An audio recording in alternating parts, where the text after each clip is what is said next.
স্বরাষ্ট্র উপদেষ্টার পদত্যাগ এবং শেখ হাসিনার বিচারের দাবিতে যশোরে বিক্ষোভ করেছে যশোর জেলা যুবদল এবং ছাত্রদল। যশোর প্রতিনিধি শামীম রেজার প্রতিবেদনে থাকছে বিস্তারিত।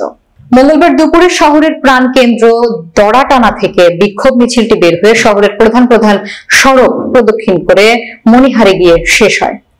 বিক্ষোভ থেকে শেখ হাসিনার ফাঁসির দাবি জানিয়ে বিভিন্ন স্লোগান দেওয়া হয়। বিক্ষোভের নেতৃত্ব দেন জেলা যুবদলের সভাপতি তমাল আহমেদ, সাধারণ সম্পাদক আনসারুল হক রানা, ছাত্রদলের সভাপতি রাজিউর রহমান সাগর, সেক্রেটারি কামরুজ্জামান বাপ্পি, সাংগঠনিক সম্পাদক ইমরান হোসেন সহ আরো অনেকে।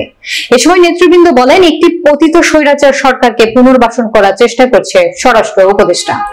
তার এই অপচেষ্টা বাংলার জমিনে কখনো সফল হতে দেব না। ভবিষ্যতে কেউ এরকম করলে হাসিনার মতো তাকে উৎপাটন করা হবে।